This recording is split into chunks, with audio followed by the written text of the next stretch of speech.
Pela graça de Deus, meus irmãos, hoje vamos dar início a mais um livro do Antigo Testamento que compõe aqueles conhecidos como profetas menores. Profetas menores. Abra sua Bíblia aí, em Abacuque.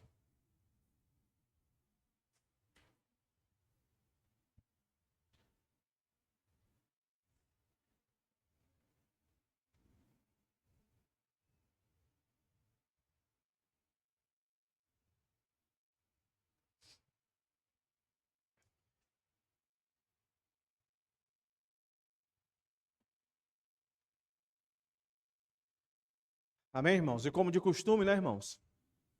Nosso primeiro sermão é um panorama do livro todo.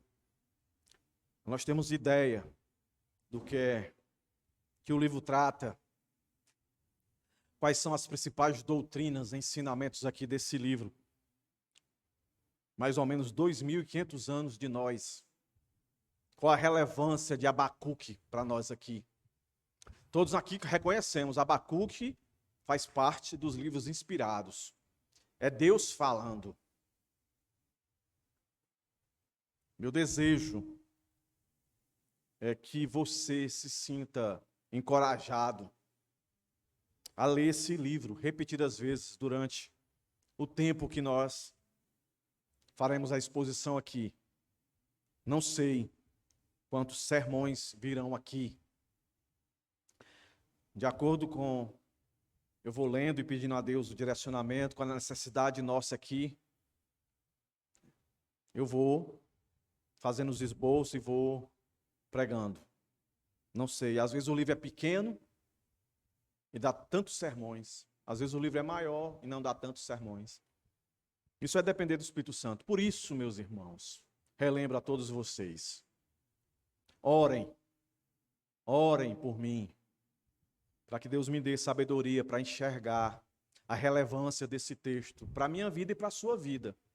Qual o sentido de você vir aqui, ouvir um sermão que ele não faz relação com você? Não faz sentido nenhum. Foi falado aqui pelo irmão John. Hoje, vamos esperar que Deus faça milagre em nossos meios. Normalmente, quando se fala em milagre, é cego enxergando, é coxo andando, é morto ressuscitando. Mas, meus irmãos, para nós, que nos consideramos cristãos, o maior milagre é todas as vezes que nós nos colocamos diante da palavra de Deus, em especial nessa formalidade, chamada igreja, culto. O maior milagre é quando nós conseguimos compreender a relevância do texto para nós. Eu vou repetir aqui algo que de vez em quando eu falo, mas julgo necessário lembrar os irmãos novamente. Nós somos uma igreja da qual pregamos a palavra de Deus diretamente. Não é pretensão minha e de nenhum que sobe aqui pregar sermão carapuça ou indireta. A função aqui, eu prego e eu ensino isso, é que todo sermão pregado aqui é uma indireta para cada um de vocês, sem exceção. Eu estou pregando para você, entendeu? Você veio da sua casa para cá para ouvir cada palavra. Eu quero ofender você com a palavra do Senhor, porque só assim é que nós nos reconhecemos como pecadores e buscamos em Deus a reconciliação. Aqui não existe, aqui nesse momento, e nunca existirá um povo completamente, perfeitamente santo. Nós estamos caminhando à perfeição. Isso só chegará a se cumprir quando o Senhor estabeleceu o seu reino por completo. Até lá, nós pecaremos. E a única maneira de reconhecermos que pecamos é quando, de fato, sentimos a palavra de Deus nos ofender. Que esse seja o seu desejo, que você ore por isso, que parece algo prejudicial, mas ore. Senhor, abençoa o culto de domingo, que a tua palavra possa me ofender. Que a tua palavra possa me ofender, para que eu possa entender que é a ti que eu preciso agradar, não a mim mesmo, não há ninguém a tu somente, que eu vivo para ti. Então, dito isso, meus irmãos, olhe para o seu livro aí e você vai perceber que Abacuque só tem 3 capítulos. Se não me engano, 56 versos, ou é 54. Pouquíssimo. Dá para ler numa sentada, num piscar de olho, dá para ler isso aqui. Mas o verso que eu entendo que marca tudo aquilo que nós vamos ver no decorrer das exposições, está no capítulo 2, verso 4, onde leva o título aí da nossa série em Abacuque. O justo viverá pela fé.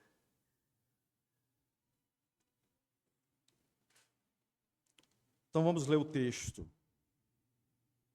Abacuque 2, verso 4. Eis que a sua alma está orgulhosa. A sua alma não é reta nele, mas o justo viverá pela sua fé. Mas o justo viverá pela sua fé. Oremos, meus irmãos, mais uma vez. Senhor, te somos gratos pela oportunidade que tu nos dá. Ainda temos liberdade de vir à casa onde nós chamamos de igreja. O grande mistério revelado para a humanidade. Poucos têm dado crédito. Obrigado, Senhor, por não sermos um desses. Obrigado pela leitura que lemos nessa noite. Obrigado pelas orações. Obrigado pelas canções, Deus, que os nossos lábios cantaram e te adoraram.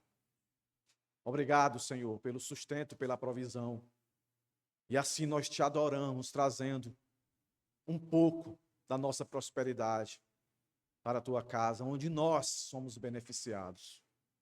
Obrigado, Senhor, pelo tempo que temos de ouvir a tua palavra, meditar nela e crescer nela, de sermos confrontados por ela, de sermos ofendidos por ela, para mostrar de fato quem somos, a capacidade que temos de pecar. Obrigado, Senhor, por essa oportunidade de arrependimento, de edificação. Perdoa os nossos pecados, Senhor. Ajuda-nos, Senhor, nessa exposição. Muito obrigado, Senhor, pelo livro de Abacuque. Ajuda cada um desses irmãos a se fazerem presentes a cada domingo, que a tua palavra vai ser exposta aqui no livro do profeta Abacuque. Que o teu Espírito Santo nos dirija a entender e a compreender a relevância desse texto para os nossos dias atuais. Sê conosco agora, Deus, nesse panorama. Dai-nos, Senhor, satisfação de ouvir tudo o que aprenderemos no decorrer das exposições. Em nome de Jesus é que eu te oro e te agradeço. Amém. Meus irmãos, o livro de Abacuque é uma das mais fascinantes, eu vou dizer assim, expressões de perplexidade.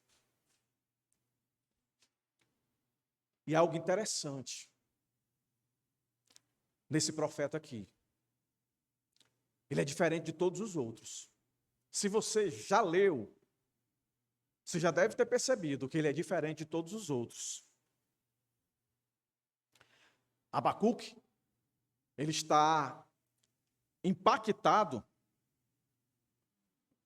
inquieto com tudo que está acontecendo ali diante dos seus olhos. Ele vê diante dele injustiça, presta bem atenção, opressão, e ele vê algo que é muito comum a nós. Ele vê o silêncio de Deus. E ao ver o silêncio de Deus, ele faz algo aqui, na sua profecia, que o torna diferente de todos os outros. Quando se fala em profeta, o que é que vem na mente da gente? Um homem que foi levantado por Deus para ser oráculo de Deus, que vai levar uma mensagem de Deus para o povo. Só que aqui a profecia de Abacuque não é desse jeito. Abacuque tem uma revelação de Deus, mas não é para falar para o povo. Abacuque, todo o livro de Abacuque, é Abacuque falando com Deus. Por isso ele é um profeta diferente de todos os outros. A profecia dele são as lamentações, as inquietações dele, os questionamentos dele, a perplexidade dele. Olha que interessante, meus irmãos. É totalmente o avesso do comum. Deus levanta Isaías, levanta Jeremias e tantos outros, Oséias, Amós, Jonas, Miqueias, vá lá e diga para o povo. E alguns em especial, às vezes intercede pelo povo. Esse aqui não intercede pelo povo e nem fala da parte de Deus para o povo. E é interessante, porque isso, meus irmãos, nada mais é Deus dizendo para a gente: eu não tenho problema nenhum em ouvir questionamentos. Eu não quero ser afrontado, mas pode me confrontar. O livro da profecia de Abacuque, meus irmãos, é para chamar a cada um de nós, para nós, de fato, ficarmos perplexos e nunca se acostumar com a putrefação do mundo, com a queda do homem. Nunca achar comum o pecado. Não é assim mesmo. Nunca achar que a imoralidade, por ser imoralidade e sempre existir, a gente não tem que ficar perplexa com ela. Olha que interessante. Pelo menos 3 percepções aqui, meus irmãos, na mensagem dele, a gente pode perceber. A primeira é o diagnóstico do profeta. Ele observa a corrupção da sua época e ele vai questionar Deus. Olhe, verso 2 do capítulo 1. Até quando, Senhor? Clamarei pedindo ajuda, e tu não me ouvirás? Até quando gritarei violência, e tu não salvarás? O que é que está escrito no verso 1 do capítulo 1? Sentença revelada do profeta ao profeta Abacuque. O que foi revelado a ele? Nada novo. O que foi revelado a ele, meus irmãos? Se você ler o texto, você vai saber. Se você continuar comigo, você vai saber. A imoralidade chegou a um nível tal, a idolatria chegou num nível tal, um nível tal, meus irmãos, que o povo de Deus, aqui especificamente Judá, porque a Síria já tinha acabado com o reino do norte, e agora vai ser profetizado que Babilônia vai levar cativo Judá. Judá chegou a um nível de, no culto a Deus, eles não só praticarem a imoralidade, mas também sacrifício humano. E parece que todo mundo estava achando isso supernatural. Mas Deus abre o olho de um. A profecia de Deus foi abrir o olho dele, de Abacuque, para ele ver o que ninguém estava vendo. O povo de Deus se deixou influenciar tanto pelas nações vizinhas que não se percebeu o nível de imoralidade, de ofensa, de depravação que eles estavam vivendo. Meus irmãos, olhe se isso não faz sentido também para os nossos dias. Quantas igrejas deixaram de pregar contra a imoralidade? Quantas igrejas aderiram a sacrifícios financeiros? Quantas igrejas aderiram? Pode viver do jeito que você quiser. Deus é amor. E aí Deus hoje aqui escolheu nos lembrar. Abra os olhos e veja a realidade da depravação do mundo. Abra os olhos. Faça o diagnóstico. Aí você agora se coloque dentro dessa percepção e olhe para o mundo que você está vivendo. Qual o diagnóstico que você faz? Abacuque fez isso. Não só isso, ele teve coragem. O verso 2 do capítulo 1 mostra a coragem dele de questionar a Deus. Diferente de outros profetas, ele abre um debate com Deus. Ele questiona os métodos de Deus. É isso que ele vai fazer. A gente vai perceber isso. Mas também, uma terceira percepção que a gente percebe desse profeta, ou vamos perceber, a esperança que ele tem em Deus. Porque, o livro começa mostrando toda como eu posso dizer, a tristeza dele em ver como é que está o povo de Deus e ter a sensação de que Deus virou as costas. Até quando, Senhor? Não vai me ouvir? Estou clamando. Não só clamando, eu estou gritando. Não vai salvar, não vai resolver. Ele via o povo na total imoralidade e via também o povo sofrendo todo tipo de injustiça, opressão. Mas ele não perde a esperança. O final do livro de Abacuque mostra que ele entendeu que Deus é soberano. Cada profeta, o seu nome, ele traz um simbolismo. No caso aqui de Abacuque, meus irmãos, eu preciso fazer esse contexto para os irmãos. Por isso que aqui é um sermão panorâmico. A ideia do nome dele é de abraçar. Então é como se o nome dele quisesse dizer que ele está se abraçando com essa causa, ou seja, de perceber que não dá para continuar desse jeito, pelo diagnóstico que ele faz, e ele recorre a quem ele deveria recorrer mesmo. A Deus.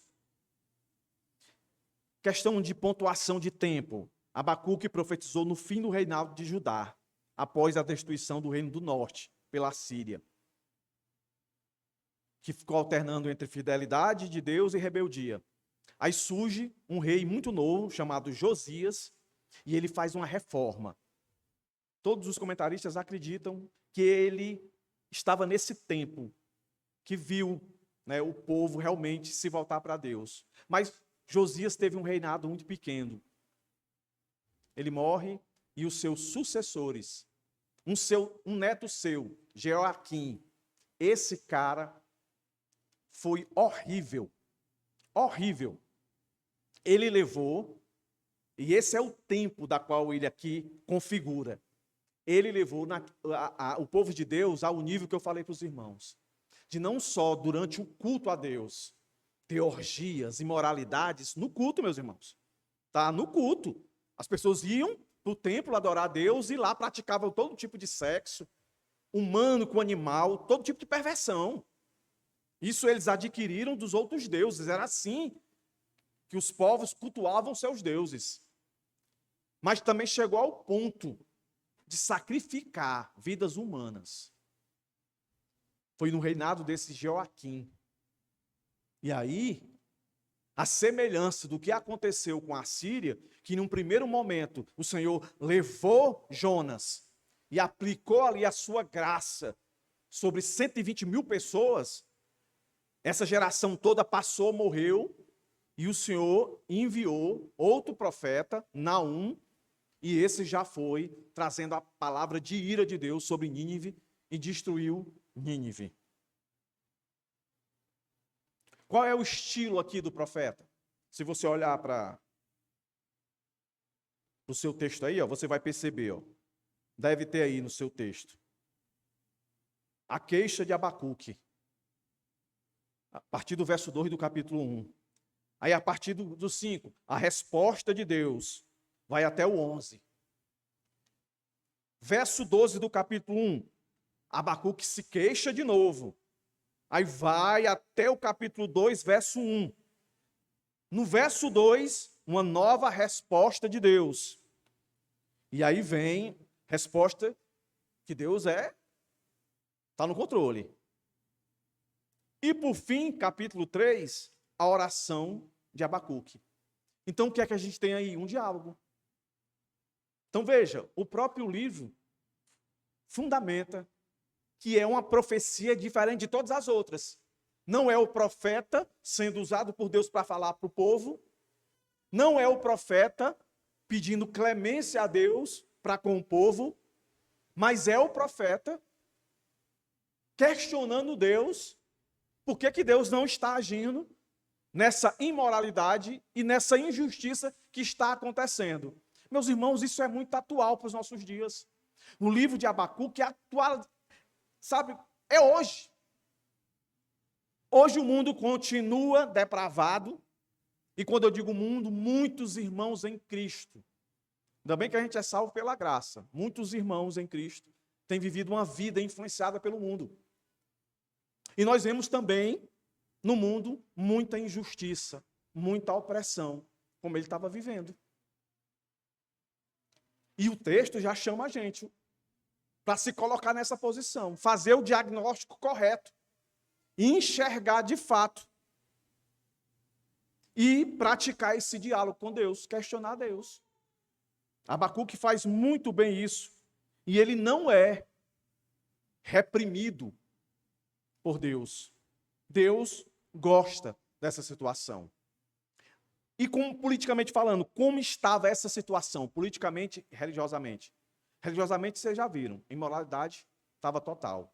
Politicamente, a Babilônia agora já tinha vencido a Síria, que era a maior potência até então, e tinha o Egito ainda muito forte, mas trava uma batalha onde a Babilônia, tendo rei Nabucodonosor como principal, ele ali manda naquilo que é conhecido como crescente fértil. Ele que manda em tudo agora. Ele está poderoso. Meus irmãos,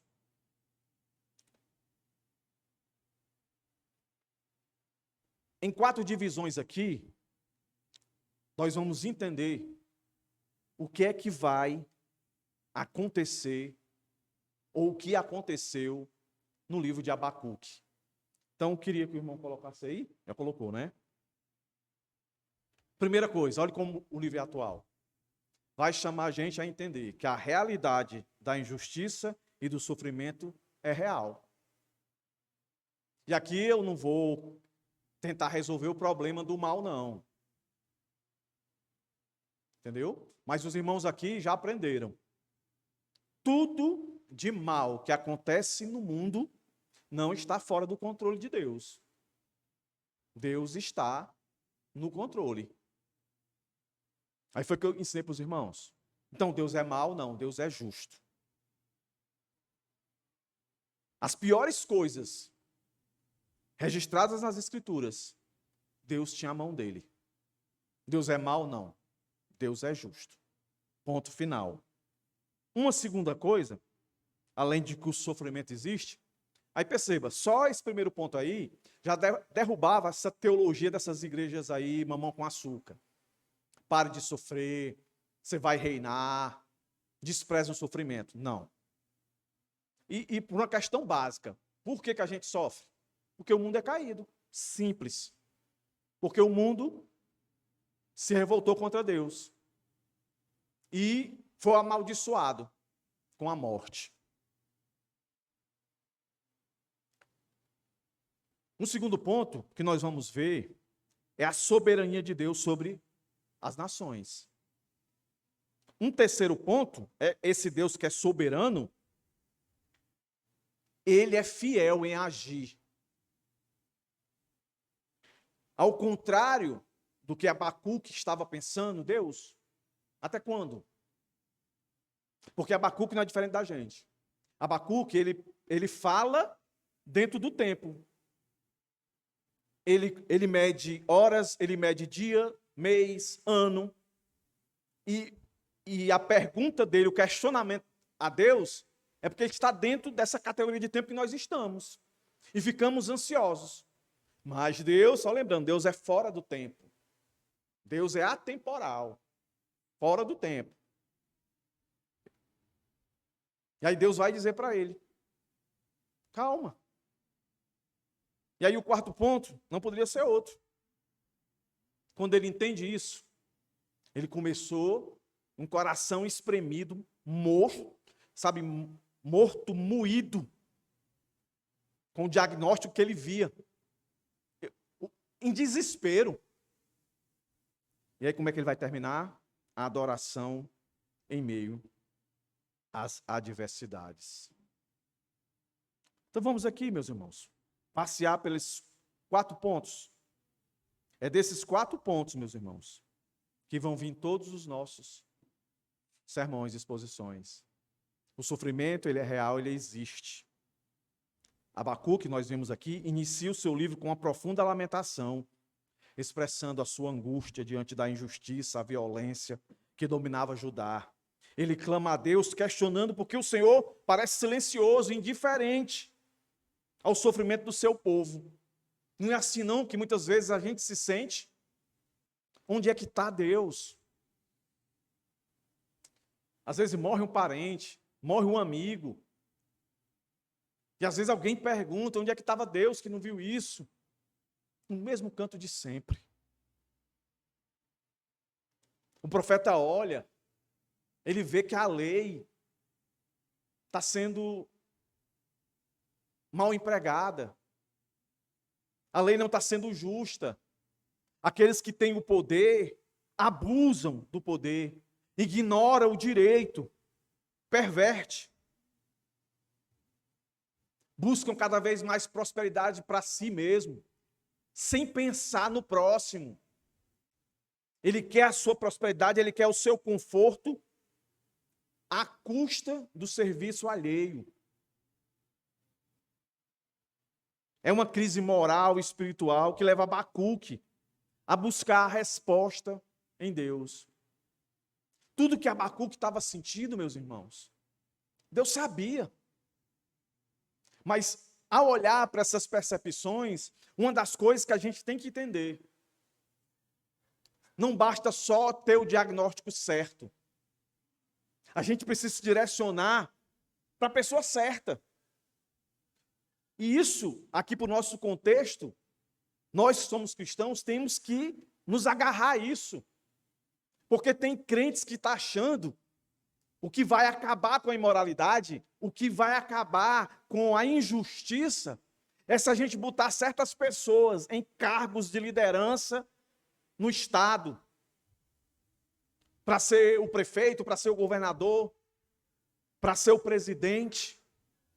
Meus irmãos, acima de todos esses, está o Deus que é soberano e governa. Muitos, quando fazem esse diagnóstico e sentem essas angústias, que aqui Abacuque expressa, muitos hoje em dia querem levantar uma pessoa para apoiar, para ir lá para um lugar de destaque, para fazer a diferença. Outros se colocam nessa posição. Vocês aí devem ter conhecimento de vários pastores que colocaram o seu nome para ser um candidato a deputado, deputado federal, estadual, a ser um governador, a ser um prefeito, a ser um presidente. E a motivação do coração deles é amaciada por motivações de outras pessoas, achando que se colocar um crente no poder, aí a injustiça vai acabar, a opressão vai acabar, a imoralidade vai acabar. Não, irmãos, não vai acabar. Ela pode diminuir, mas não acaba. E quando ela diminui, não é a ação do homem em si, mas a ação de Deus. Como Paulo diz que não há liderança que não seja colocada por Deus. Então, Abacuque, ele vai e questiona Deus, ele vai para o caminho certo. Ele não tenta fazer o que muitos fazem. Chamar uma pessoa que esteja mais próximo para conversar com o rei da Babilônia e dizer, olhe, não faça isso, tal. tentar convencê-los, tentar convencer pessoas próximas a ele. Não. Abacuque, com toda a sua angústia, com toda a sua opressão que ele estava vivendo, ele era o cidadão daquele tempo, ele estava vivendo aquilo. A imoralidade do povo de Deus o ofendia. A injustiça praticada sobre o povo de Deus o também fazia sentir. E ele vai a Deus. Ele ora a Deus. O profeta descreve um cenário de corrupção para Deus, de opressão e violência, dentro da própria nação de Judá. Ele mostra a sua angústia por ver a impunidade prevalecendo. Seu questionamento reflete a dor de quem não compreende porque Deus permite o mal prosperar sem intervenção imediata. Por que Deus não faz logo, não resolve logo? Ora, se ele precisava entender que Deus age no tempo dele, na hora dele, quanto mais nós, que temos mais revelação, a gente sabe, meus irmãos, que o mundo vai piorar cada vez mais e mais, mas a gente também já sabe que tem um tempo determinado. A gente não sabe exatamente qual é, mas nós estamos esperando Jesus voltar. Se a injustiça agora do nosso tempo, a opressão, a imoralidade, ou seja, a maior parte do povo é imoral, não mudar, só piorar, e a gente morrer vendo essa piora e não vendo melhora, a gente tem que morrer sabendo que um dia Jesus vai voltar, e aí toda imoralidade será punida, e toda injustiça terá a sua justa condenação. Mas a gente esquece disso. A gente acha que vamos consertar o mundo. A gente acha que tem condição para isso. Não tem, meus irmãos. Não tem. Desde quando o Senhor tirou o povo do Egito, e esse povo veio, passou tudo que passou, Deus institui a igreja, meus irmãos, só piora. E que Deus quer que a gente veja essa piora, sinta a angústia, sinta a opressão, sinta a injustiça, não tem problema nenhum em sentir isso, mas que nós venhamos a agir pela motivação correta. Não pelo nosso braço, mas pela ação dele no mundo. Isso aqui nada mais é, meus irmãos, reconhecer que o sofrimento existe e a forma como Abacuque se relaciona com Deus do que a doutrina da oração. É orar a Deus. Qualquer conversa que você tiver com Deus, se você pede alguma coisa, você está orando. Se você agradece por alguma coisa, você está orando.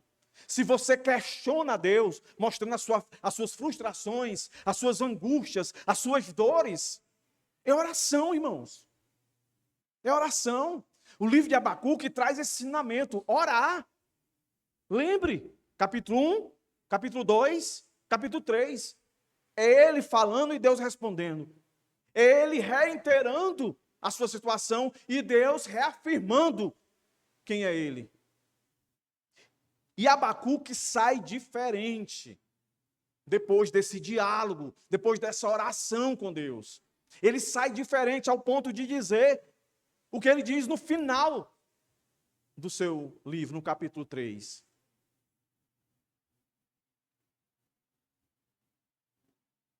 Aí o capítulo 1, Deus respondendo ao que ele introduz aqui no verso 2, Deus vai dizer assim, ó. Verso 5. Deus começa a responder a inquietação do Abacuque.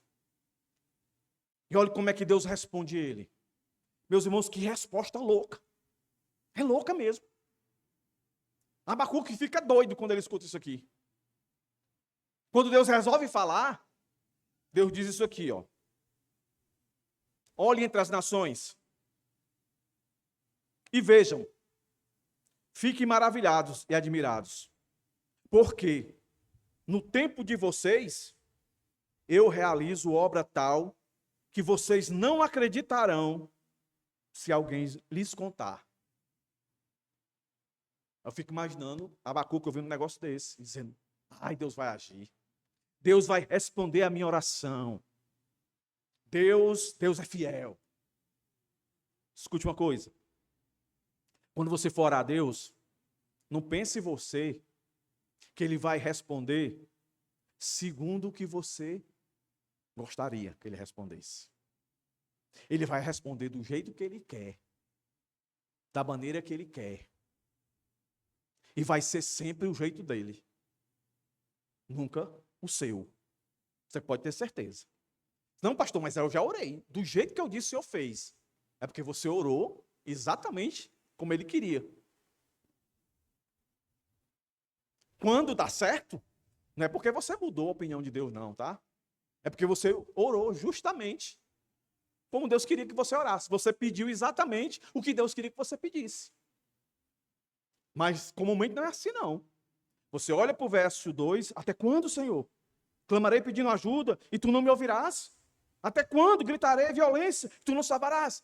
Eu tenho certeza que se essa oração fosse sua, e eu tenho certeza que o que Abacuque queria, o que você queria, o que eu queria, é que o Senhor intervisse naquela hora. O Senhor açoitasse o seu povo para que eles parassem de ser imoral e que Deus fizesse justiça com aqueles que estavam no poder e estavam oprimindo o povo. Mas o Senhor, quando vai responder, disse assim, ó, eu vou fazer coisas aí que vocês vão ficar espantados. Eu fico imaginando. Eita, Deus vai fazer justiça. Segue. Vamos ler só o verso 6, tá? Na exposição é que eu vou, quando for expor essa porção aqui, é que eu vou entrar em detalhes. Só o 6 aqui, ó.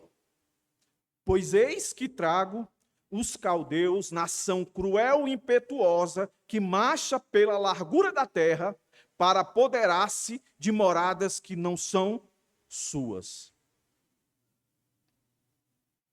Como é, Deus? Deus está dizendo para Abacuque, está dizendo para nós aqui, ó, o sofrimento é real, ele existe. A opressão é real, ela existe. A imoralidade é real, ela existe. Mas eu sou soberano, Abacuque. Eu sou soberano. Olhe para a sua volta aí. Olhe para o mundo. Eu tenho o mundo nas minhas mãos. Eu controlo. Quando eu olho para esse texto aqui, meus irmãos, eu me lembro de Jó. Jó está sofrendo. Jó está com uma situação muito difícil. Aí lá pelo capítulo 33, 34, ele começa a dizer, Deus, eu sou uma pessoa fiel. O que é que as pessoas vão dizer? Quem é tu? Eu estou passando por tudo isso. Eles já tinham ouvido um monte de gente falando, rapaz, tu pecou e tal. Ele diz, aí acho que é no capítulo 37 ou é 33, não sei. Ele vai dizer assim, os meus olhos são puros, eu só tenho olhos para minha mulher, eu não coloco olho em mulher nenhuma. Eu sou santo e tal. Aí ele faz questionamentos para Deus. Aí chega, eu queria que você fosse lá, para você ver isso aqui, ó. Jó, abre aí. Jó 38. Olha o que ele vai dizer. Ou melhor dizendo, olha o que é que Deus vai responder a ele. Jó 38. Olha aí, ó. É o mesmo Deus. O que Deus está dizendo para Abacuque, eu sou soberano. É o que ele está dizendo para Jó. Jó está angustiado, são perspectivas de sofrimento diferentes, tá? Mas Jó foi de um jeito, orando a Deus, Abacuque foi de outro. Mas Deus se apresenta do mesmo jeito. Deus quer que seja percebido como soberano. O capítulo 38, depois de Jó fazer vários questionamentos e chamar a atenção de Deus, e Deus já sabia, né? Porque lá no começo, quando Satanás aparece, Deus diz para Satanás, viste o meu servo Jó, homem íntegro, fiel. Deus sabia, ele não precisava ele ficar dizendo que ele era fiel, não. Deus sabia. Mas quando ele questiona e Deus vai responder a ele, do capítulo 38 até o final. Deus aparece para ele aqui, ó, verso 1. Então, do meio do redemoinho, o Senhor respondeu a Jó e disse, quem é este que obscurece os meus planos com palavras sem conhecimento? Não cita nem o nome do Jó. Tipo assim, quem é tu, Jó, para questionar os meus planos? E o que é que estava nos planos de Deus? Sofrimento para Jó. Sofrimento para Jó. Deus não tinha problema com o problema em o Jó ter problema. Deus não tinha problema em ver Jó sofrendo. Aí o que é que o verso 2 diz? O verso 3. Cinge os lombos como um homem, pois eu lhe farei perguntas e você me responderá. Sabe o que Deus está dizendo para Jó? Jó, fica de pé, rapaz. Seja homem. Pare de olhar para o seu sofrimento e se vitimizar. Pare de olhar para o seu sofrimento e achar que você não merece passar por sofrimento. Quem sabe que merece, quem não merece sou eu, rapaz. Eu que governo. Seja homem. Se levante. Olhe para mim e através de mim o seu sofrimento. Não olhe para o seu sofrimento e para mim não. Eu não vou ler tudo aqui. Verso 4, olha o que é que Deus diz. O cara está sofrendo, meus irmãos. O cara está sofrendo. O cara perdeu todos os filhos. O cara perdeu o seu patrimônio. O cara perdeu o seu meio de vida. O cara perdeu a saúde. O cara está rejeitado. Pense o que ele ouviu. Pense o que ele ouviu. Da própria esposa. Amaldiçoa esse Deus aí, morre, homem. Aí Deus chega para ele e vai ter, meu filho, bote a sua cabeça aqui no meu ombro. Você está sofrendo, mas o papai está aqui com você. Eu estou com... Não. Deus chega e diz, quem é tu para questionar, rapaz? Seja homem. Aí vem a pergunta, ó, de tantas, eu vou ler só aqui do 4. Ó. Se você tiver curiosidade, lê em casa. Tudo. Onde você estava, Jó, quando eu lancei os fundamentos da terra? Responda, se você tem entendimento. Responda. O que é que Deus está dizendo aqui? Eu sou soberano, rapaz. Eu sei. Não está fora do meu controle, não, o seu sofrimento. Eu sei exatamente. Aí você passa a página aí, ó. Você vai lá para o 40. A resposta de Jó. Depois de Deus falar um monte de coisa. Você continua lá o verso 4, você vai seguindo e vai lendo, Deus vai respondendo para ele, fazendo pergunta. Assim. Um monte. Aí quando chega aqui no 40, no verso 3, Jó abre a boca e diz o quê? Então Jó respondeu ao Senhor e disse, sou indigno. Que te responderia eu? Ponho a mão sobre a minha boca. Uma vez falei e não direi mais nada. Aliás, 2 vezes, porém não prosseguirei. E aí na continuação Deus vai dizer mais coisas, fazer mais perguntas, aí vai terminar com aquele texto, tem até uma canção, né? Eu sei que tudo podes, nenhum dos teus planos é frustrado. Tu és soberano. Aí volta lá, o nosso texto. É o mesmo Deus que está dizendo no verso 5, olhe entre as nações. Você está com medo desse pessoal todinho aí? Porque você olha para trás e viu o que a Síria fez, mas a Síria foi instrumento meu. Você deve estar pensando assim, né, Abacuque? Poxa, a Síria acabou com o reino do norte. 10 tribos, não sobrou uma. Agora, vem a Babilônia. Venceu uma das maiores potências, o Egito. E agora está oprimindo o povo. Aí o Senhor está dizendo que vai usar eles. É isso que Deus está dizendo. Esse povo que está oprimindo, vai ser mais oprimido ainda. Pois eu, verso 6, que trago os caldeus. São os babilônicos. Nação cruel. Olha o que sai da boca de Deus, meus irmãos. O cara está aflito, está angustiado, meus irmãos. Está vendo imoralidade, está vendo Deus ser ofendido. Aí ele pede a Deus para santificar o seu povo, pede a Deus para trazer justiça e paz. E Deus vai trazer guerra e mais injustiça. Meus irmãos, Deus está dizendo, eu tenho controle. Na pior, tá ruim? Eu vou piorar. Esses dias eu falei assim para minha esposa. Minha filha, não tem nada pior que não possa piorar. Aí meu computador pifou, irmão. Meu computador, ó, pifou. É o meu instrumento de trabalho. Eu estudo e dou aula. A minha esposa disse, meu filho, não diga mais essas coisas, não. Mas aqui Deus está dizendo, ó. Tá ruim? Não está não, irmãos? Eu estou lendo errado? Pois eis que trago os caldeus, nação cruel e impetuosa, que marcham para a largura da terra, ou seja, são muitos, para apoderar-se das moradas que não são suas. E aí, irmãos? Não vai piorar não, irmãos? Vai. Então, o que é que Deus é ruim? Não. Deus é mau? Não. O que é que Deus é? Bom. Não é fazendo isso? É. Mas aqui o que salta não é dizer que Deus é mau ou que Deus é bom. O que deve saltar aos nossos olhos é, ele tem um controle de tudo. Até dos piores, ele tem um controle.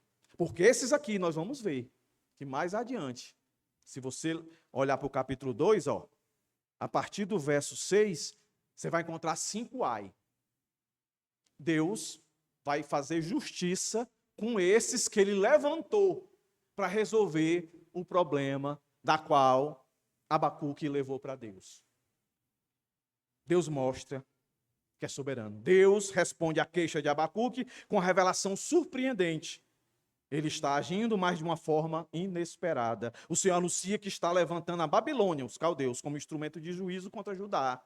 Essa resposta choca o profeta, pois os caldeus eram conhecidos por sua brutalidade e impiedade. No entanto, Deus está querendo mostrar que ele tem um controle absoluto da história. Então, quando Deus fala lá no Novo Testamento, diz assim, ó, agindo eu, quem impedirá? Meus irmãos, ele está dizendo, eu sou absoluto, eu faço o que eu quero.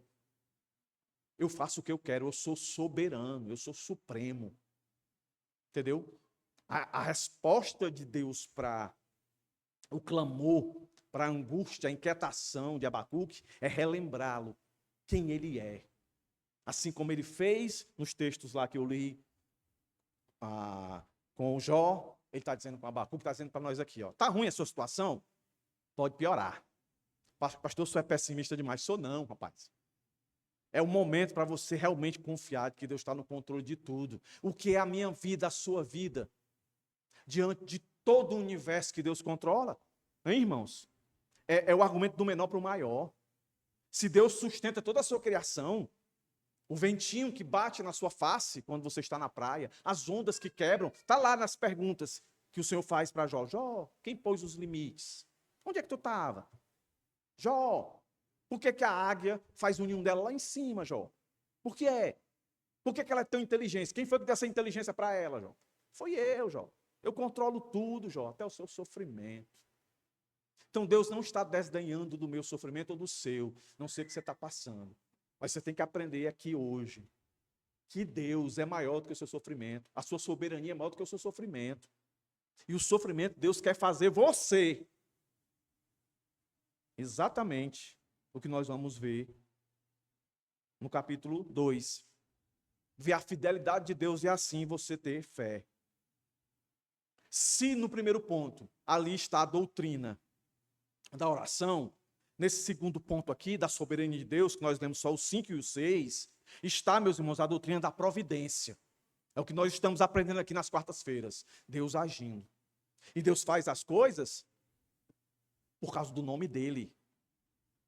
Aí, por misericórdia e graça, nós somos beneficiados.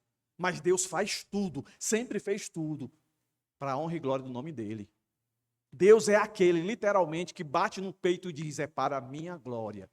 E quando ele faz isso, ele não é arrogante, ele não é soberbo. Porque ele é Deus, ele é incomparável. Se eu e você dissermos isso, nós somos arrogantes e soberbos. Mas Deus não. Deus é o criador de tudo. Deus sabe tudo, Deus é onisciente. Ele sabe exatamente como as coisas acontecerão. Daqui a um segundo, daqui a um minuto, ele sabe exatamente qual é aqui os meus pensamentos que estão aqui agora, lutando para sair aqui algo que seja edificante para você, que seja confrontador, que seja ameaçador, mas acima de tudo, que seja a revelação de quem Deus é. Entendeu? Ele sabe. E aí, doutrina da oração, doutrina da providência, agora, não podia ficar de fora a doutrina da confiança e do juízo, que é o nosso verso 4. Eis que a sua alma está orgulhosa, a sua alma não é reta nele, mas o justo viverá pela fé. Olha que interessante. Essa fraseologia, o justo viverá pela fé, ela precisou de 3 livros a mais para explicar a profundidade disso. A gente vai encontrar essa mesma expressão em Romanos 1,17, que está atrelada ao grande reformador Lutero. Ele viu isso daí, e dali se conta a conversão verdadeira dele, conversão verdadeira. Gálatas 3,11 está lá, e Hebreus 10,38 está lá. Poderia não, vai sair uma série aqui depois, só sobre esse justo vivem pela fé. Então preste bem atenção, aqui nesse contexto, o que é que o Senhor está chamando a Abacuque? Abacuque, confie na minha fidelidade. A arrogância soberba, ela nunca vai predominar. Não se apegue ao meu método de agir.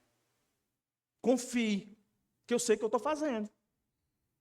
Se eu sou fiel, seja fiel em confiar. Em confiar que eu faço juízo. Eu faço juízo. Então, no contraste entre o ímpio e o justo, Deus revela um princípio fundamental. Enquanto os arrogantes confiam em si mesmos, que era o caso da Babilônia, assim foi da Síria, do Egito, os justos vivem pela fé. Preste atenção, aqui não diz, o justo viverá pelas respostas que eu sempre darei como eles querem, para que os seus corações fiquem confortáveis. O justo viverá pela prosperidade que eu vou dar a eles no meio de toda essa bagunça. Não é isso que o texto está dizendo.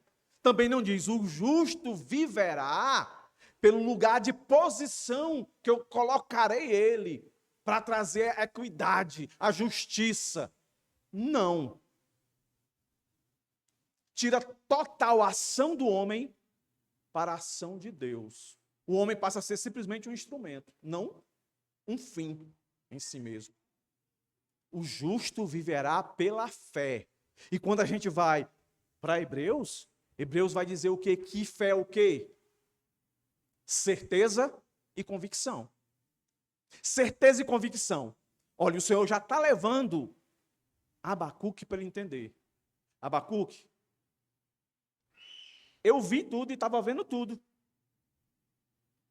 Eu não ando e eu não vivo dentro do tempo que você vive. O meu método é agressivo? É.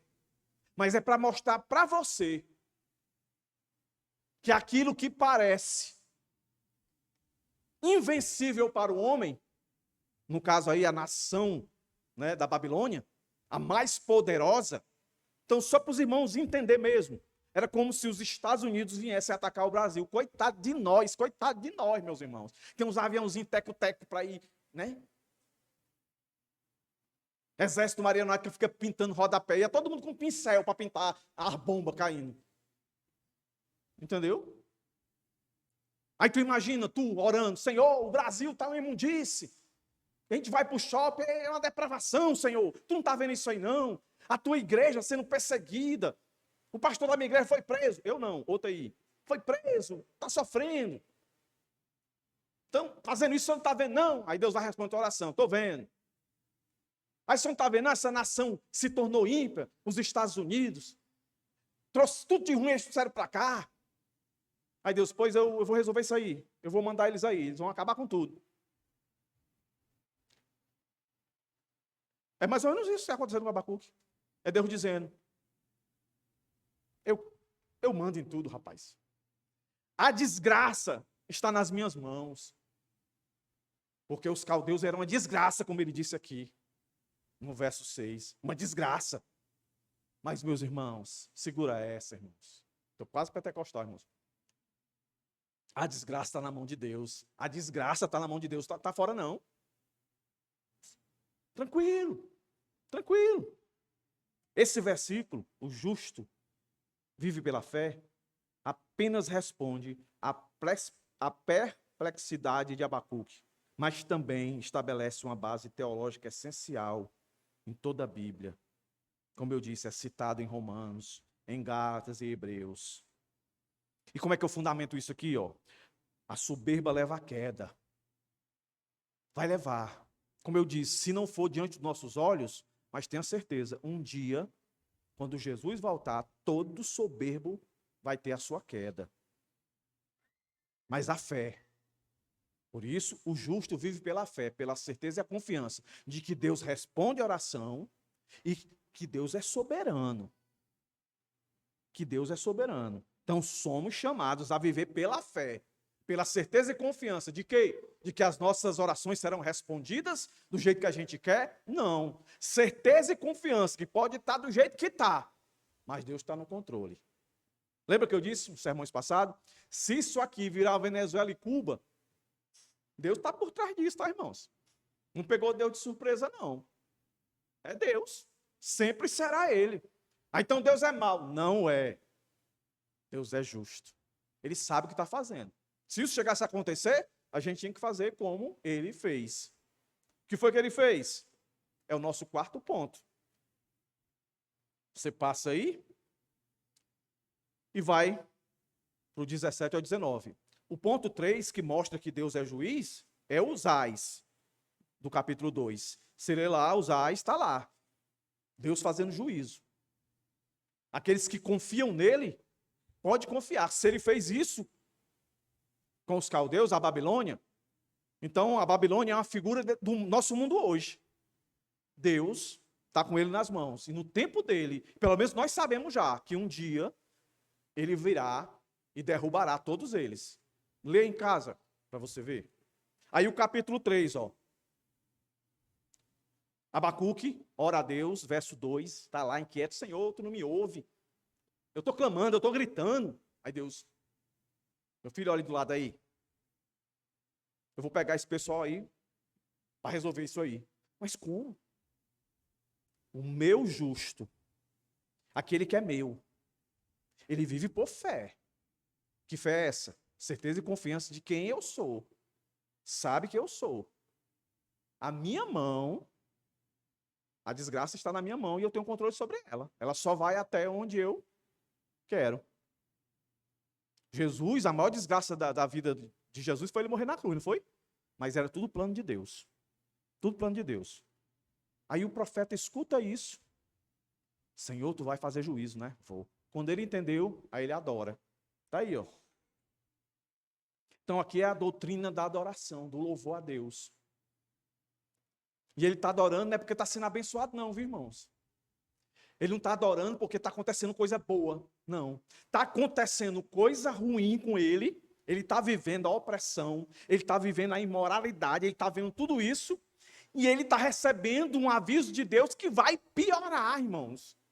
Vai piorar. E Deus faz ele ver a nação mais poderosa vindo resolver aquilo que ele achava que era o problema. Vai piorar. Meus irmãos, o que é isso se não é Deus agindo no coração do homem desse? Como é que ele pode terminar, meus irmãos, dizendo isso que ele vai dizer, versos 17 ao 19? Vai ser uma maravilha expor esses textos, meus irmãos, uma maravilha. Olha o que é que ele vai dizer. Nem parece aquele que começou tão desesperado. Repito, tão desesperado pelo que estava vendo e vivendo, e por aquilo que ele sabia que viria ia piorar, porque o povo vai ser levado para o cativeiro, vai passar 70 anos no cativeiro. Mas ele termina assim, ó. Que maravilha, meus irmãos. Essa é a fé do justo, que tem certeza e convicção de que Deus é soberano, que tudo está sob o controle dele. E adora. O que é que ele diz aí, ó? Ainda que a figueira não floresça, nem haja fruto na videira, ainda que a colheita da oliveira decepcione, e os campos não produzam mantimento, ainda que as ovelhas desapareçam do aprisco, e nos currais não haja mais gado. Meus irmãos, o que é isso? É necessidade, é escassez, é instabilidade. Meus irmãos, é desgraça, é sofrimento, é dor. Verso 18. Mesmo assim, eu me alegrarei no Senhor e exulto no Deus da minha salvação. O Senhor Deus é a minha fortaleza. Ele dá aos meus pés a ligeireza das costas e me faz andar nas minhas alturas. Hein? Compara com o teu sofrimento. que tu está sofrendo hoje, crente, está desanimando você. Aí você não vem para a igreja que Deus colocou você. Você não vem no culto quarta-feira. Você não vem na EBD. Você não vem nos encontros de mulheres. Você não vem no discipulado de jovens. Você não vem no culto do jovem. Aí fica fazendo bem. Sim, pastor, não sabe quanto eu sofro. Vai ler Jó. Vai ler Jó. Se Deus foi tão áspero e duro com Jó, imagine com você. Deus está dizendo para você, levanta, homem. Deixa de conversa fiada. Deixa de moleza, rapaz. Olha para mim, confia em mim. Não, mas eu não estou tanto assim não, Senhor. Não estou tanto assim não, pastor. Aí não? Beleza. Eu estou assim parecido com Abacuque. Eu estou vindo para a igreja e tudo, eu estou revoltado com esse mundo, pastor. Se dependesse de mim, eu resolvi essa parada. Nunca dependeu de você, nunca vai depender de você. O que depende de você é o que nós aprendemos agora nesse panorama. É orar a Deus. Vá lá, diga suas queixas para Ele. Mas fique diante da presença dEle. Porque o que está pior pode piorar. Está aí, a gente viu. Confie, porque o que Deus quer que você veja não é só o sofrimento. Ficou bem claro aqui. Nós temos que fazer o diagnóstico. Não temos que olhar e dizer, está tudo maravilha. Está tudo no controle de Deus, está tudo maravilha. Não, está tudo no controle de Deus, mas está tudo ruim. Mas Deus sabe o que está fazendo. Aí você está sofrendo, está com angústia. O que é que você aprendeu aqui? Deus é soberano. Eu devo viver pela fé. Pela fé do que vai melhorar? Não, pela fé em Deus, quem Ele é. O que a gente aprendeu aqui? Fé que não é palavra de Deus, é pensamento positivo. Deus não está chamando, não chamou Abacuque. A gente não vai ver ele chamar Abacuque. Tenha pensamento positivo, rapaz. Você está muito pessimista, rapaz. Não está tão assim, tão bagunçado como você está dizendo, não, rapaz. Calma o seu coração. Não, Deus disse, está bagunçado mesmo, eu estou vendo. E eu vou agir. E eu vou bagunçar mais ainda. O que é que Deus estava querendo com Abacuque? É o que Ele quer com a gente. Confie em mim. Porque o justo vive é por fé. Não é por milagre. Não é por sensações maravilhosas. Não é por eventos. Mas por ensino. Por me conhecer. Meus irmãos, esse cabo aqui não ficaria repetitivo se ele terminasse como Jó terminou. Antes eu conhecia de te ouvir falar, hoje os meus olhos te veem. Porque para dizer isso aqui, o verso 16, 17, e chegar no 18 e dizer, mesmo assim eu me alegro, mesmo assim não tendo emprego, mesmo assim não tendo perspectiva de emprego, mesmo assim vivendo num país de recessão, onde o juro subiu de um jeito que você compra uma coisa hoje, amanhã custa o triplo. Mesmo assim, Senhor, muito desempregado, eu tendo que desfazer das minhas coisas. Mesmo assim, Senhor, eu me alegro no Senhor e exulto no Deus da minha salvação. O Senhor, Deus, é a minha... Olha quantas vezes ele relacionou aqui no verso 18 e 19 a pessoa de Deus. Senhor, Deus, minha fortaleza que é Deus. E aí ele diz, Ele dá aos meus pés, Deus, a ligeireza das costas e me faz andar nas minhas alturas. Qual é a aplicação aqui, meus irmãos? Estou terminando, tá? A trajetória de Abacuque é uma jornada de dúvida a confiança. Começou com dúvida. Onde é que está, Senhor? Eu clamo, eu grito. Tu fica em silêncio, onde é que tu está? Ele sai da dúvida para a confiança, nós acabamos de ler agora. Da inquietação ao louvor, nós acabamos de ver agora. Ele nos ensina, Abacuque, que mesmo quando não entendemos os caminhos de Deus, podemos confiar nele. A gente confia nos homens, não é não? Por que a gente não confia em Deus, irmãos? A pessoa diz assim, vem amanhã, tal hora aqui, que eu vou lhe atender. Seja médico, seja por um emprego, entrevista de emprego. A gente vai, a gente confia na palavra do homem, independente das circunstâncias. Por que a gente não confia em Deus? A fé não ignora as dificuldades, mas se firma na certeza, por isso fé, de que Deus está no controle da história. E aqui eu encerro literalmente com 4 aplicações, uma para cada ponto. Diante da injustiça e do sofrimento, leve suas angústias a Deus. Como Abacuque, podemos expressar nossas dúvidas, dores ao Senhor, sabendo que Ele nos ouve e responde. Mas não responde do jeito que a gente quer, na hora que a gente quer, mas Ele responde. Segundo, confie na soberania de Deus, mesmo quando os eventos parecem descontrolados. Abacuque, eu vou trazer os caldeus. Deus continua governando o mundo e não foge do seu plano perfeito nada. Nada, meus irmãos, nada. Parece contraditório isso. Alguns podem até se ofender. Mas uma das maiores tragédias que a história registra é o Holocausto. Você já deve ter assistido vários filmes, séries, retratando esse episódio. E cada um mostra que foi algo cruel. Crianças usadas para fazer experiências por médicos nazistas. Mulheres sendo estupradas. Todo tipo de que você puder imaginar acontecendo. Levando para ser mortos em câmeras de gás. Sendo queimados vivos. Meus irmãos, nada disso estava fora do controle de Deus.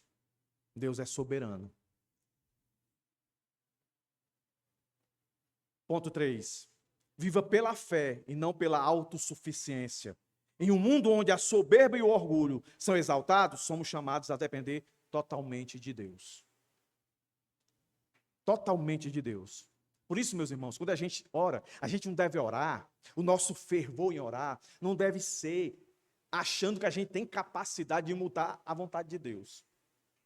Eu me lembro, eu pregando esse texto, ou algum texto que fazia relevância, eu falei assim, meus irmãos, se importunação de oração, insistência de oração, mudasse a vontade de Deus, então a gente ia combinar aqui, passar assim 30 dias, eu ia digitar a oração para todos vocês, ia mandar pelo zap, todo dia de manhã vocês oram isso aqui, literalmente. Que eu vou estar orando aqui, todo mundo no mesmo horário, vamos orar assim, 50 pessoas orando, Deus não vai aguentar, Ele vai responder.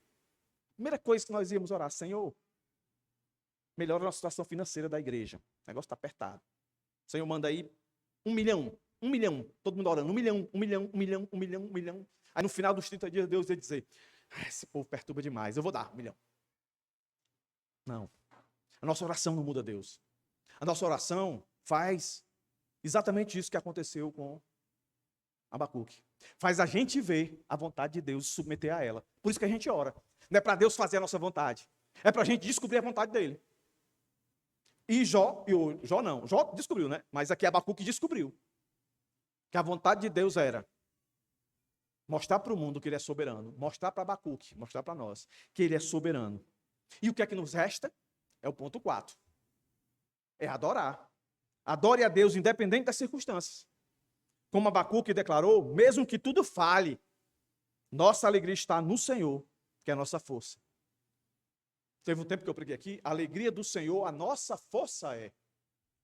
Não ache que a sua força, a sua motivação, a sua alegria de vir ao culto é porque você está bem de vida, porque você está de saúde. Não. Tem que ser Deus, sempre Deus. Porque se você achar que é isso, quando você perder isso, ou se você perder isso, eu não desejo para ninguém, a sua alegria acabou. A nossa alegria, esse texto vai dizer para a gente, com mais profundidade, quando eu for expor essa porção. A nossa alegria não está, meus irmãos, em circunstâncias, não está em posição, não está em pessoas. A nossa alegria está em Deus. Entendeu? Porque se a gente tiver essa convicção, a gente vai viver como Abacuque viveu. Mesmo assim, como ele termina o seu livro, e eu termino com essa citação dele. Mesmo assim, eu me alegro no Senhor e exulto no Deus da minha salvação. Amém, irmãos? Que a mensagem nos leve a uma fé mais profunda, a uma confiança inabalável e um louvor constante, independentemente das circunstâncias que enfrentarmos. Amém, igreja? Amém, igreja? Vamos orar agradecendo a Deus por sua soberania, por seu poder, por sua glória. A ti, Senhor, rendemos graças e glória. Muito obrigado.